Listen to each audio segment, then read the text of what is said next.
नमस्कार दोस्तों, स्वागत है आपका एक और नई कहानी में। ये कहानी छोटे से गांव की है जहां हर चीज सीधी सादी और सरल थी। वहां के लोग एक दूसरे को जानते थे और उनके जीवन में कोई बहुत बड़े उलटफेर नहीं होते थे। इसी गांव में रहने वाला एक युवक था जिसका नाम राजू था। राजू ईमानदार, मेहनती और सीधे दिल का इंसान था। गांव में उसके भोलेपन और सादगी के चर्चे थे। उसकी शादी गांव के ही एक किसान की बेटी रमा से हुई थी। रमा बेहद समझदार और चतुर थी। वह राजू से बहुत प्यार करती थी और हर पल उसकी मदद करने को तैयार रहती थी। शादी के कुछ दिन बीत चुके थे। एक दिन राजू ने रमा से कहा, रमा, मुझे शहर जाकर काम ढूंढना है ताकि हम एक अच्छा जीवन जी सकें। गांव में इतने पैसे नहीं कमा सकता कि हमारे सपने पूरे हो सके। रमा ने उसकी बात सुनी और कुछ देर सोचने के बाद बोली, ठीक है राजू, तुम्हें जाना चाहिए, लेकिन ध्यान रखना, शहर में लोग गांव जैसे नहीं होते। वहाँ लोग बहुत चालाक होते हैं। राजू ने रमा का हाथ थामकर कहा, तुम बिल्कुल चिंता मत करो, मैं जल्द ही अच्छा काम पाकर लौटूंगा। राजू शहर पहुंच गया। वहाँ उसे एक व्यापारी के यहाँ नौकरी मिल गई। राजू का काम था सामान की देखरेख करना। वह बड़ी मेहनत और ईमानदारी से काम करता था, जिससे उसका मालिक उस पर पूरी तरह भरोसा करने लगा। लेकिन इसी बीच उसके मालिक के दो साझेदार सुरेश और महेश राजू की इस ईमानदारी से ईर्ष्या करने लगे। उन्होंने राजू को नीचा दिखाने के लिए चालें सोचना शुरू कर दी।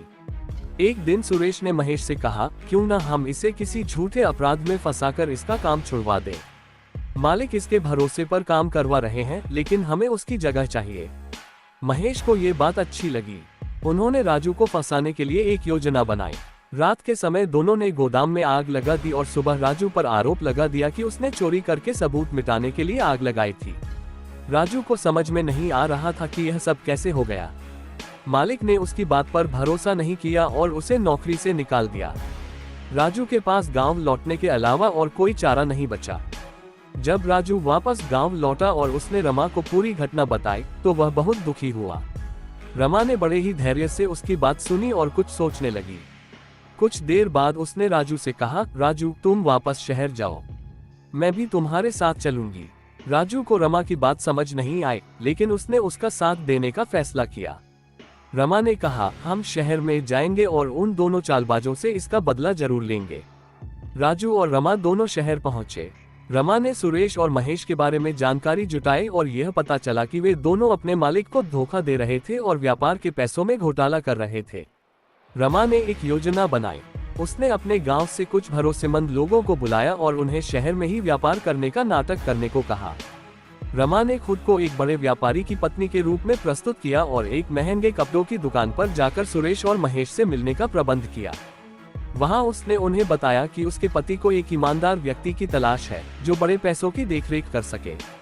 सुरेश और महेश ने लालच में आकर उस प्रस्ताव को स्वीकार कर लिया और खुद को उस जिम्मेदारी के काबिल बताया। रमा ने उनसे कहा, अगर तुम दोनों ये काम अच्छे से करोगे तो तुम्हें ढेर सारे पैसे मिल सकते हैं। सुरेश और महेश खुशी खुशी मान गए।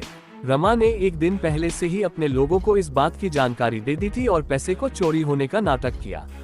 अगले दिन सुरेश और महेश ने जैसे ही पैसे को लेकर भागने का प्रयास किया, रमा ने अपने लोगों के साथ उन्हें रंगे हाथ पकड़ लिया और सबूत सहित मालिक के सामने पेश कर दिया। मालिक ने जब ये सारा सच देखा तो उसे अपनी गलती का एहसास हुआ।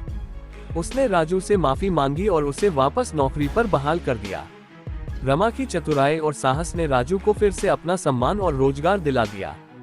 राजू ने रमा को गर्व से देखा और कहा, रमा, तुम सच में मेरी सच्ची साथी हो। इस प्रकार राजू और रमा का जीवन फिर से खुशियों से भर गया और दोनों ने ये सीख लिया कि सच्चाई और चतुराई से किसी भी मुश्किल का सामना किया जा सकता है।